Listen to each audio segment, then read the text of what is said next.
You just don't want to leave money on the table. Honestly, it wasn't even about money. I wanted to prove this concept.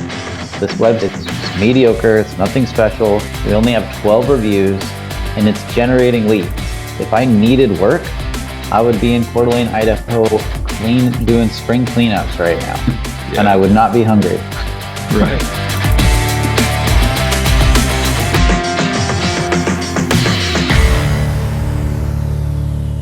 What's up, Barry? How you doing? I'm doing good, man. How are you doing? I'm good. What's next? What's new? Are you climbing out of marketing and you got probably some business venture going with those guys now? I'm guessing, if I know you. I've got a bunch of little things in the works, little deals here and there, some real estate stuff coming up in June. Yeah, and I just got a bunch of little things, but the marketing company is still the main thing. Okay. And it's growing quite a bit this year, especially. COVID made the market go crazy, and then now it's going back to normal. And so everyone's like, what the hell? We need more customers. And so it's been really good for business. Yeah, totally. And I just had to call a lady and tell her, I'm sorry, I can't meet your deadline. And she said, oh, I'm really sorry. So I really want you to paint my house. Can you recommend anybody? So I got to send that lead to a buddy and he'll return the favor later. None of them are wasted. There's just always, you can spin it somehow and find value in every single lead. It's great. Mm-hmm. Yeah, totally. That's what we're doing with the landscaping. So I just wanted to prove the concept that we could build like a mediocre website and create a Google listing and get 12 reviews and that it would generate leads. And like 8 months later, I'm getting like 5+ leads a week and I'm not responding to them. And I felt horrible. And so my stepbrother, he had extra time on his hands. So I just hit him up and I was like, hey man, do you want to try landscaping business? And so that's crazy. I set up Go High Level. I plugged him into it and he's been calling and meeting with people and stuff. And for that business isn't licensed, so we can't do any jobs over 2K. So I told him, if you find one, kind of scope it out, take pictures and stuff, and then call some other companies in the area and try to develop a relationship with them and give it to them. And we'll see if we can just maybe sell leads or whatever. Find something to do with these people that are coming to us for help. Yeah. Sell leads. That is super interesting. I've been wondering about that too. So I've been thinking about, I wonder if I could set up some of my, like I've got employees that have come and gone over the years. I trained them up to work the way I want them to work.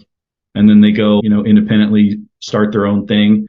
And I've been thinking lately, like I got more leads than I know what to do with. And I know anybody would pay $150 to Angie for garbage. I wonder if I could sell these leads for $250 a lead. Totally can. Scalding hot lead. Like I'll even call these people ahead of you and say, I'm sorry, I'm busy, but let me recommend somebody who spent 10 years working with me, something like that. And absolutely. Yeah. You could set it all up for them and give them one. And then if it goes well, be like, hey, would you give me like $300 for each one of those delivered to you on a silver platter? I'm not so egotistical to think that this is a problem that's unique to me. Sure, a lot of people have this issue, but I can't untangle this mess.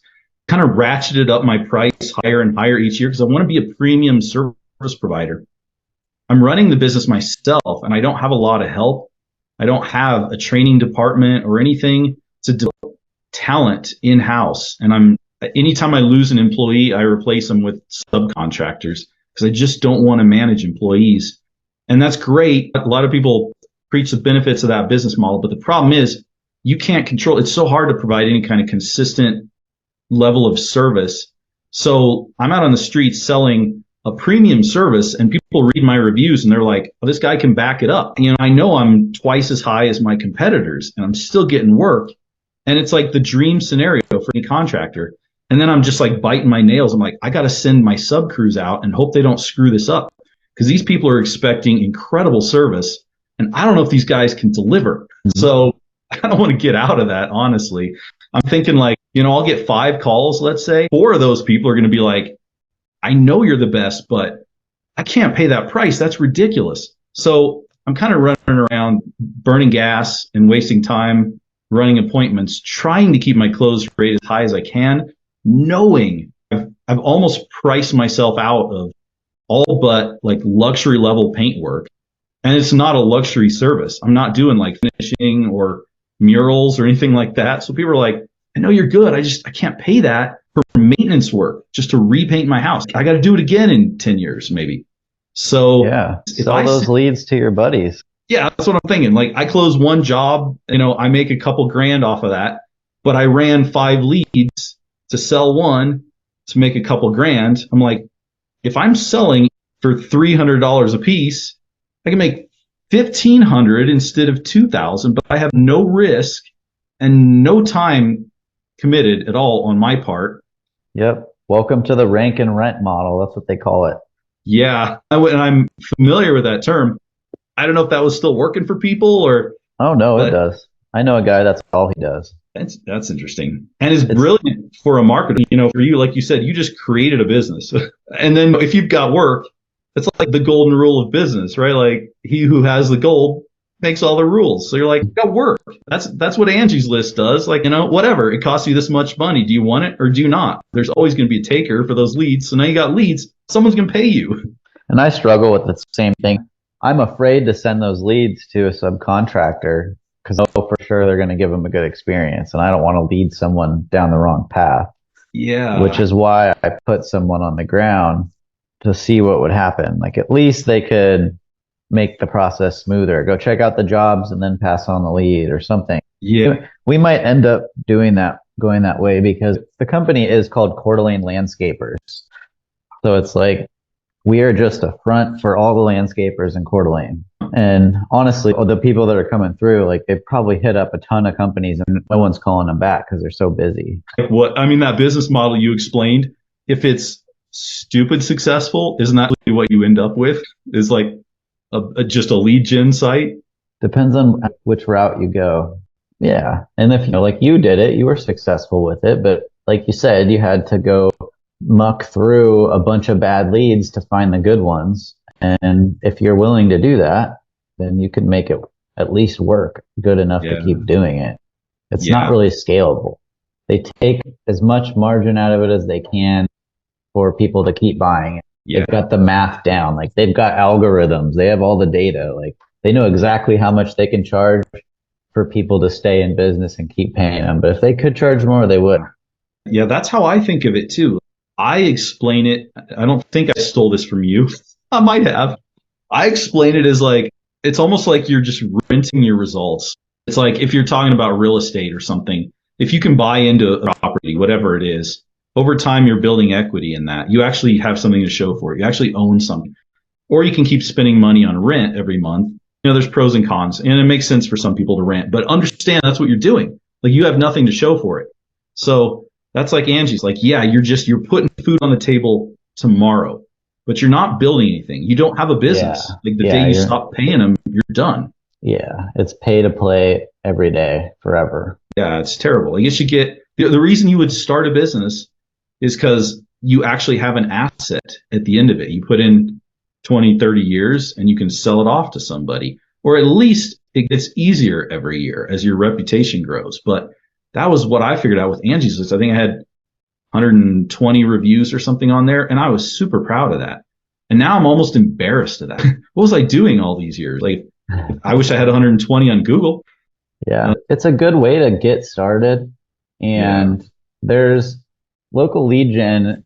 If you're taking over your market, there's like an order of operations. In my opinion, you start out with the foundation so that you can get the organic leads that you can get. And then you add on Google local service ads if it's available in your area, because then you're literally buying phone calls from Google.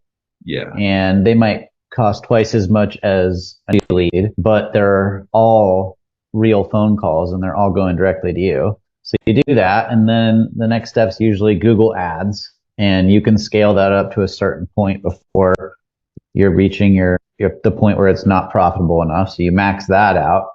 And then you can add things like Angie and Yelp, and you basically use all of them and you cap them all out. You've maxed out what you can do with your market. So there's companies that get that far, but there's a logical order of progression.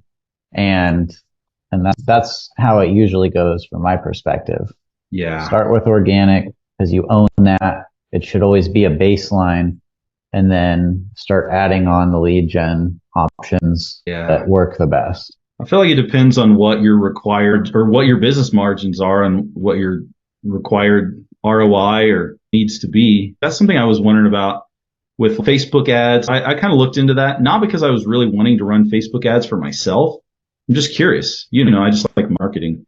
I'd hear numbers like 3x, 4x ROAS is considered good. I'm like, maybe if you're in ecom, maybe if it's mostly profit, 80% margins or something, that'd be great. If you're a contractor, your net margin is 25% if you're lucky, then 4x ROAS is break even. So I'm like, how is anybody making money on Facebook ads? And the math seems to be about the same for me, like with Angie. So for a brand new contractor, where like for a painter, my materials costs are going to be about 15%. I'm going to have like another 5% overhead. That's reasonable if you're just a one-man show. You're maybe paying a tax at the end of the year. You have like very little overhead, especially if you think I'm just going to go all organic, like you're not advertising or anything. So most guys are probably looking at like 80% margins. So then Angie's List is a pretty attractive opportunity, even if you got to buy 4 or 5 leads to get one to convert. But for me, if I'm buying 4 or 5 to get one conversion, that's most of my profit on the job. So work. It's almost like you got to be on top of that. If you think you want to grow, you better be putting your money now into SEO and organic growth, content or something, anything, so that grows. Because as soon as you start trying to scale your business, you're quickly going to realize that your marketing plan doesn't work. It's not going to scale with you, right? Yeah. And so you said a couple of things there. You have to be on top of it. So you need numbers. Yeah. And you've been in business long enough. You can go back to last year and figure out like what was your total marketing spend and how many customers did you acquire? And so now you have your cost per acquisition in general. And then you can divide your total profit, net profit, by the number of customers or number of jobs you did. And now you have your average value per job. Yep.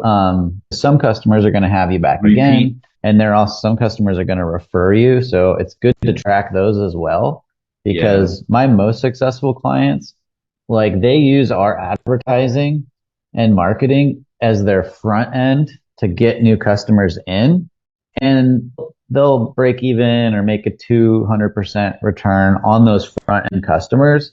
But they track it and they know that in the next 15 months, all of the referrals they get are going to be from customers they're working with now.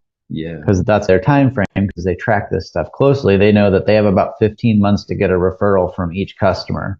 And they get a lot of referrals because they give amazing service. And so while more than half of their work is coming from referrals, maybe like 2/3 is coming from referrals, those referrals are made possible by keeping new people coming into the process. And so if you have dialed in and you're tracking it really well, you can almost afford to lose money on the front end if that's what it takes to get those clients, as long as you can maintain that good enough referral average on the back end to make your money. And that's what a lot of marketers do in other industries, like info products and stuff. They'll sell a book or some like mini course or something, and they'll actually lose money on that sale. Yeah. But I know that 10% of those people are going to buy the $5,000 high ticket course, and that's going to make up for it and generate a profit. And that makes sense to me too, with a digital product, info product, or just anything where the fulfillment, where you have indefinite scalability on the fulfillment end of things. Like for me, it's like, okay, if I lost, or if I just break even on a job, that's great. But that means, I need more work coming in. I need more fulfillment. I need another crew. I got to go find more painters, with all the separate hassles and headaches that comes with, and more callbacks from dissatisfied customers. Oh man. So I have never been interested in scaling a labor intensive type business, but I'm super interested in what you're doing with the landscape business. Like, it doesn't seem to me like somebody who has a market would want to be in a service industry. No, there's a reason why I do marketing and I'm not doing construction. It's because marketing is way more efficient. Yeah. Like construction, it's commoditized, so the margins they're relatively low. Like you can have some decent margins, but everything takes so much time. It takes so much time to get materials. It takes so much time to get estimates, to get subs scheduled, to show up on time, to get them to finish on time. Like there's so much physical moving of things that needs to happen. Yeah. In the digital world, everything is like right away. Yeah. So I can have one guy produce 20 times as much stuff in one day in the digital world as I can in the physical world. And that's why I do this business. That's where I spend my time, because I can have a way bigger impact on the world through digital means. Yeah. So with the landscaping, it's more like you just don't want to leave money on the table, but you would never give it that much attention because it's not, you won't be able to scale it. Honestly, it wasn't even about money. I just felt horrible people calling me and leaving voicemails and me not calling them back. Yeah. So I'm trying to find some kind of win-win. Like I don't need to make money from it. I told stepbrother, like, we'll split it like 70 you, 30 me for now while I'm supporting you. But ideally, you'll take this on and eventually I'll have no part in it and you can just have it. It's all yours. Like the purpose of it for me was I wanted to prove this concept. Okay. I wanted to prove the FMS concept because I have footage and stuff of every step of us building that. And so I wanted to be able to put that out on YouTube and be like, look, this is exactly what we did. This website is just mediocre. It's nothing special. We only have 12 reviews and it's generating leads. If I needed work, I would be in Coeur d'Alene, Idaho, doing spring cleanups right now. And I would not be hungry. Right. Yeah. Infinite work. Yeah. Okay. I mean, that's good. And then I hear about people trying to get into a service business. I'm like, the world needs service-based business and good service providers, people that just care about doing a good job and they want that face-to-face interaction with customers. There'll always be room for that. I don't want that for myself anymore, though. You have a lot of abilities to support the whole industry. So I think that's where I'm headed. How many ways can I support the contractors and tradesmen that are providing these services? Because there's less and less of them and the need is increasing. And so we need to get into schools and get kids aware of these opportunities. We need to create schools, like online schools that help people into the trades. So like some 18-year-old kid out of high school, he can take an online course and by the time he shows up to the job site, at least he knows what all the tools are. At least he knows what a blueprint looks like. And just start building all these support systems around it. Recruiting, like online on-the-job training, maybe help support on-the-job training. I'm making a course this week, understanding the customer journey, because we're providing leads for over 60 companies right now. And I have a bunch of our clients who, when they answer the phone, when a lead calls, they're like, hello, hello, hello. And it's like, you're not answering like a business. You're not giving a good first impression. Right. And some of the calls are recorded and they're losing these leads that they pay $300 for. And it's like the perfect job they say they want. So they're like, oh, sorry, I'm just going to call somebody else. And they hang up. And it's like so cringy because it just hurts my soul. Because if I answered that phone, man, I would have been like, oh my God, I'm so sorry that you're standing in water right now. I'm going to ask you for your information as quick as possible. And I'm going to see if I can get someone over right away. Yeah. And show them that I care because I care. I want to take care of them. They called me. I'm on the phone. So I'm putting together a really quick course this week by Monday because I told one of my friends I'd give him $500 if I don't have it finished by Monday. But I'm going to get this thing out and I'm just going to give it to all my clients and probably just give it away for free because I want the tradespeople need to get better at the business and the sales side. It'll help everybody. And then it'll help my business because we help them get the leads and this will make better use of them. Anyways, I went down this tangent because you're always saying you're looking for more things to do than just your service business. You run a really good business. You've had a lot of success. You do a lot of things right. So helping other people learn how to do that and showing them how you do that every day, that's a huge opportunity. And I think you already do a lot of that through your YouTube channel. I do a little bit of that. Yeah. Yeah. I haven't scaled that.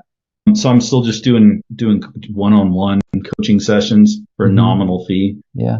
It is tough to sell to somebody who's starting up a business. I mean, I went after kind of an underserved audience, but there's a reason that they're underserved. They're usually going to be picked up by larger contractors.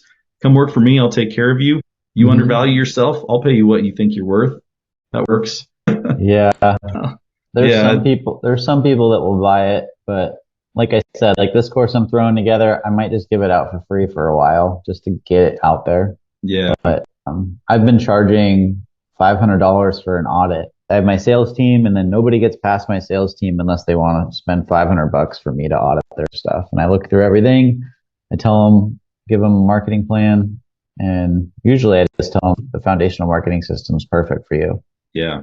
or it's not perfect, but this is what it'll do for you. Yeah, And the FMS is great. So I definitely get a lot of requests. People are like, how have you done what you've done? Tell me your secrets. And I'll say, you need a lot more than a website. You need a system. Let me tell you about it. yeah, And then I'm pre-screening. You and I talked at least a year ago now, and you mhm, said you'd be willing to pay me a commission on FMS sales. I yeah. didn't, I'm not just sitting on that. I haven't made a sale. I figure if I legitimately make a sale, I'll call you and be like, hey, is that offer still open? If you deliver a good client, like that offer's still on the table. Hey man, I gotta run. I gotta go to my Spanish class. Cool. Hey, But if it's you ever good. want to practice, Yeah, definitely. Hey, what's your YouTube channel again? I always forget. Impresario Eficaz. I Um, haven't been uploading much lately. how do you spell the last part? EFICAZ. Efficacy. You haven't been posting much lately? Nope, I haven't. I've honestly been a little bit bummed. Damn, dude, you got 20K subs. There's got to be a huge opportunity. I mean, I just talked to a dude yesterday who barely speaks English, and he's had $1 million business for the last 10 years. He writes his estimates on a piece of paper. He writes up the price on a piece of paper to him. And they were That's talking to me about trying to upgrade their estimating delivery because they thought that might help them. And so I gave him some ideas, but at the end I was like, you know what? Maybe just try flipping that around to your advantage. Like, hey, these other guys come in and they laser measure everything and they give you this big beefy estimate and they have a ton of overhead and a ton of clients or a ton of employees. It's just me and you. I don't waste time with all that, so you don't pay for all that. I give you the price. I'm always right. I've been doing this my whole life, and maybe that'll flip it around for them. yeah, absolutely. People love it. They ask me all the time, do you actually do the painting? And I say, no, but, and then you got to sell while your guys are, I've Yeah. got the same crew. I didn't go pick up new subs this year, although now I am. Hmm. It's my same crew. I trust them. I've trained them personally. You got to like personalize it, personally train them to work the way I want them. But if you can say, I do all the work myself, I'll write up your estimate. I'll go drive and get the materials and I'll be the one here doing the work. That should be an easy sell. Totally. You're doing Right. it right. Yeah. Well, All I'll right, let you man. go. Yeah, I got to bail, but let's talk again Yeah. soon. Yeah, man. I love it. All Thanks. right. Yeah, dude, you're welcome. I'll talk to you later.